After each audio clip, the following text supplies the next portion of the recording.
Hi ಸ್ನೇಹಿತರೆ, ಒಂದು ಒಳ್ಳೆ 10 ಕಿಲೋಮೀಟರ್ ರನ್ನನ್ನು ಈಗಿನ ನನ್ನ ಪಾರ್ಟ್ನರ್ ಜೊತೆ ಮುಗಿಸಿದೆ. ಆಫ್ಟರ್ ಅ ಲಾಂಗ್ ಟೈಮ್ ನಮ್ಮ ಮಿಡಿತಾ ಹಾಸ್ಪಿಟಲ್ ಶುರು ಮಾಡಿ 6 ಮಂತ್ಸ್ ಆಯಿತು. 6 ಮಂತ್ಸ್ವರೆಗೂ ರನ್ ಮಾಡೋಕ್ಕಾಗೇ ಇರಲಿಲ್ಲ ಫಾರ್ ವೇರಿಯಸ್ ರೀಸನ್ಸ್, ಬಿಕಾಸ್ ನಂದು ಹಾಸ್ಪಿಟಲ್ ಇನ್ವಾಲ್ವ್ಮೆಂಟ್ ತುಂಬ ಬೇಕಾಗಿತ್ತು.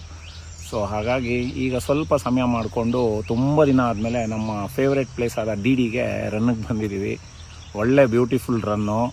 ಸೊ ಬೇರೆ ವರ್ಕೌಟ್ಸ್ ಮಾಡ್ತಿದ್ವಿ, ಬಟ್ ರನ್ ಮಾಡೋಕ್ಕಾಗಿರಲಿಲ್ಲ ಇಲ್ಲಿಗೆ ಬಂದು. ಸೊ ತುಂಬ ಖುಷಿ ಆಯಿತು, ಒಂಥರ ಒಳಗಡೆಯಿಂದನೇ ಫುಲ್ಲು ಎನರ್ಜಿ ಬಂದುಬಿಟ್ಟಿದೆ.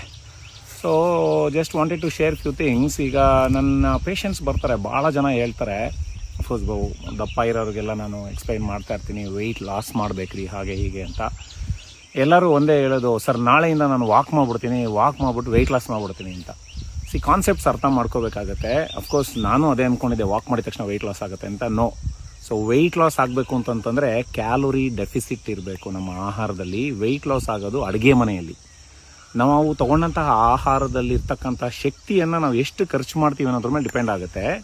ಸೈನ್ಸ್ನ ಅರ್ಥ ಮಾಡ್ಕೋಬೇಕಾದ್ರೆ ನಾವು ತೊಗೊಂಡ ಆಹಾರದಲ್ಲಿ ಪ್ರತಿನಿತ್ಯ ನಾವೇನು ಬಳಸ್ತೀವಲ್ವ, ಅದನ್ನು ಕ್ಯಾಲೋರೀಸ್ ಅಂತ ಕರಿತೀವಿ. ಸೊ ಈಗ ಒಂದು 1000 ಕ್ಯಾಲರಿ ನಾವು ತಿಂತೀವಿ ಅಂತ ಇಟ್ಕೊಂಡ್ರೆ, ಅದರಲ್ಲಿ ಹೆಚ್ಚು ಕಮ್ಮಿ 500ರಿಂದ 600 ಕ್ಯಾಲರಿ, ಅಂದರೆ 50 to 60% ಆಫ್ ದ ಕ್ಯಾಲರೀಸ್ ಖರ್ಚಾಗೋದು ನಾವು ಬೇಸಲ್ ಮೆಟಬಾಲಿಕ್ ರೇಟ್ ಅಂತ ಕರಿತೀವಿ. ಅಂದರೆ ನಾವು ಏನೂ ಮಾಡದೇ ಇದ್ದಾಗ ಸಹಜವಾಗಿ ನಮ್ಮ ಜೈವಿಕ ಕ್ರಿಯೆಗೆ ನಡೀತಕ್ಕಂತಹ ಏನು ಎನರ್ಜಿ ಎಕ್ಸ್ಪೆಂಡಿಚರ್ ಆಗುತ್ತೆ ಅದೇ maximum.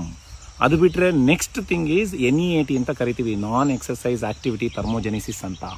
About 20% to 25% of the energy ಅದಕ್ಕೆ ಸ್ಪೆಂಡ್ ಆಗುತ್ತೆ. ಸೊ 80% ಆಫ್ ದ ಎನರ್ಜಿ ಬೇರೆ ಆಕ್ಟಿವಿಟೀಸಿಂದ ಹೋಗುತ್ತೆ. ಇನ್ನೊಂದು 10% ನಾವು ತೊಗೊಂಡ ಆಹಾರನ ಜೀರ್ಣಿಸ್ಕೊಳಕ್ಕೆ ಹೋಗುತ್ತೆ. ಇನ್ನು ಉಳಿದಿರೋ 10% ಅಷ್ಟೇ ಎಕ್ಸರ್ಸೈಸಿಂದ ಲಾಸ್ ಆಗೋದು. ನೀವು ಎಷ್ಟೇ ಎಕ್ಸರ್ಸೈಸ್ ಮಾಡಿದ್ರು ವೆಯ್ಟ್ ಲಾಸ್ ಆಗಲ್ಲ. ಎಷ್ಟೇ ಎಕ್ಸರ್ಸೈಸ್ ಮಾಡಿದ್ರು 10% ಆಫ್ ದ ಟೋಟಲ್ ಕ್ಯಾಲರೀಸ್ ಅಷ್ಟೇ. ಓಕೆ, ಸೊ ಡಯೆಟ್ ಮಾಡ್ಕೊಳ್ಳಿ. ವೆಯ್ಟ್ ಲಾಸ್ ಆಗಬೇಕಂದ್ರೆ 80% of your weight loss should be through diet only. Calories cut down ಮಾಡಿ. ಓಕೆ.